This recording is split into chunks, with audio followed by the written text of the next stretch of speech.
ದಾವಣಗೆರೆ ಜಿಲ್ಲೆಯಲ್ಲಿ ಕಾಂಗ್ರೆಸ್ ಅಭ್ಯರ್ಥಿ ಡಾಕ್ಟರ್ ಪ್ರಭಾ ಮಲ್ಲಿಕಾರ್ಜುನ್ ಗೆಲುವು ಸಾಧಿಸಿದ್ದು ಗೆಲುವಿನ ಸಂಭ್ರಮದಲ್ಲಿ ಮಾತನಾಡಿದ ಅವರು ದಾವಣಗೆರೆ ಜಿಲ್ಲೆಯ ಮತದಾರರಿಗೆ ಮೊದಲು ಧನ್ಯವಾದವನ್ನ ತಿಳಿಸಿದರು. ಜನ ನನ್ನ ಮೇಲೆ ಹಾಗೂ ಕಾಂಗ್ರೆಸ್ ಪಕ್ಷದ ಮೇಲೆ ನಂಬಿಕೆ ಇಟ್ಟು ಮತ ನೀಡಿ ನನ್ನನ್ನು ಗೆಲ್ಲಿಸಿದ್ದಾರೆ. ಹಾಗಾಗಿ ಜಿಲ್ಲೆಯ ಅಭಿವೃದ್ಧಿಗೆ ನಾನು ಶ್ರಮಿಸಲೇಬೇಕು ಅಂತ ಹೇಳಿದ್ರು. ಇದೇ ವೇಳೆ ಪ್ರಭಾ ಮಲ್ಲಿಕಾರ್ಜುನ್ ಪತಿ ಹಾಗೂ ಉಸ್ತುವಾರಿ ಸಚಿವ ಮಲ್ಲಿಕಾರ್ಜುನ್ ಮಾತನಾಡಿ ಕ್ಷೇತ್ರದ ಮತದಾರರಿಗೆ ಧನ್ಯವಾದ ಅಂತ ಹೇಳಿದ್ರು. ಎಲ್ಲರೂ ಸೇರಿ ದಾವಣಗೆರೆ ಜಿಲ್ಲೆಯ ಅಭಿವೃದ್ಧಿಗೆ ಶ್ರಮಿಸೋಣ ಅಂತ ಕೂಡ ತಿಳಿಸಿದ್ರು. ವರದಿ ನಲ್ಲೂರು ಮೊಹಮ್ಮದ್ ಆಸಿಫ್, ಎಬಿ ನ್ಯೂಸ್, ಚನ್ನಗಿರಿ.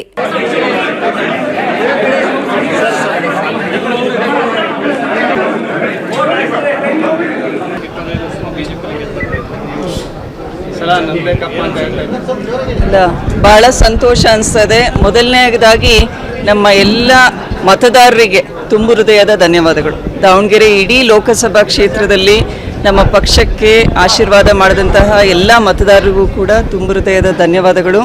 ನಮ್ಮ ಪಕ್ಷದ ಕಾರ್ಯಕರ್ತರು, ಮುಖಂಡರು, ಶಾಸಕರು, ಆಮೇಲೆ ಅಪ್ಪಾಜಿ ಮಲ್ಲಿಕಾರ್ಜುನವರು, ನಮ್ಮ ಕುಟುಂಬದ ಅಭಿಮಾನಿಗಳು ಎಲ್ಲರೂ ಕೂಡ ಸತತವಾಗಿ 1.5 ತಿಂಗಳಿಂದ ಇಂಥ ಬಿಸಿಲಿನಲ್ಲಿ ನೋಡಿದ್ದೀವಿ, 42 ಡಿಗ್ರಿ ಬಿಸಿಲಿನಲ್ಲಿ ಕಾಂಗ್ರೆಸ್ ಪಕ್ಷ ಈ ಬಾರಿ ಗೆಲ್ಲೇಬೇಕು ಅಂತ ತೀರ್ಮಾನ ಮಾಡಿ ಓಡಾಡಿದಾರಲ್ಲ, ಅದರ ಪ್ರತಿಫಲ ಇವತ್ತಿನ ದಿನ ಕಾಂಗ್ರೆಸ್ ಪಕ್ಷ ಗೆದ್ದಿದೆ.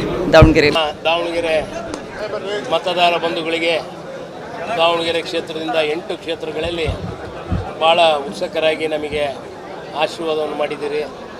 ಒಳ್ಳೆಯ ಒಂದು ಆಶೀರ್ವಾದವನ್ನು ಮಾಡಿ ಈಗ ಕಾಂಗ್ರೆಸ್ ಪಕ್ಷವನ್ನು ತಾವು ಕೈಬಲ ಕೊಡಿಸಲಿಕ್ಕೆ ತಮ್ಮೆಲ್ಲರ ಒಂದು ಸಹಕಾರ ಭಾಳ ಮುಖ್ಯವಾಗಿ ಬೇಕಾಗಿತ್ತು. ಈ ಒಂದು ಚುನಾವಣೆಯಲ್ಲಿ ಮತವನ್ನು ಹಾಕೋದ್ರ ಮೂಲಕ ನಮಗೆ ನಮ್ಮ ಪ್ರಭಾ ಮಲ್ಲಿಕಾರ್ಜುನ್ ಅವರಿಗೆ ಹೆಚ್ಚಿನ ರೀತಿಯಿಂದ ಪ್ರೋತ್ಸಾಹವನ್ನು ಕೊಟ್ಟು ಈ ಚುನಾವಣೆ ಗೆಲುವಿಗೆ ತಾವೆಲ್ಲರೂ ಕಾರಣಭೂತರು.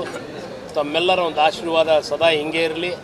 ಇನ್ನು ಹೆಚ್ಚು ಕೆಲಸ ಕಾರ್ಯಗಳನ್ನ ನಮ್ಮ ದಾವಣಗೆರೆ ಜಿಲ್ಲೆಯಲ್ಲಿ ನಾವು ಮಾಡೋಣ ಅಂತ ನಾನು ಈ ಸಮಯದಲ್ಲಿ ಹೇಳಿ ಬಯಸ್ತೇನೆ.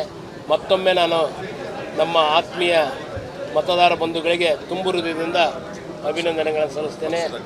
ಮತ್ತು ನಮ್ಮ ಮುಖ್ಯವಾಗಿ ನಮ್ಮ ಪಕ್ಷದ ಕಾರ್ಯಕರ್ತರು ಮತ್ತು ನಮ್ಮ ಎಲ್ಲ ಮುಖಂಡರುಗಳು, ಹಿರಿಯರು ಮತ್ತು ಪಂಚಾಯಿತಿಯ ಎಲ್ಲ ಸದಸ್ಯರುಗಳು, ಸಾಕಷ್ಟು ಶಾಸಕರುಗಳು, ಅದರಲ್ಲಿ ಮುಖ್ಯವಾಗಿ 7 ಜನ ಶಾಸಕರು ಮತ್ತು ಹರಿಹರ ಕ್ಷೇತ್ರದಲ್ಲಿ ಮಾಜಿ ಶಾಸಕರು ಮತ್ತು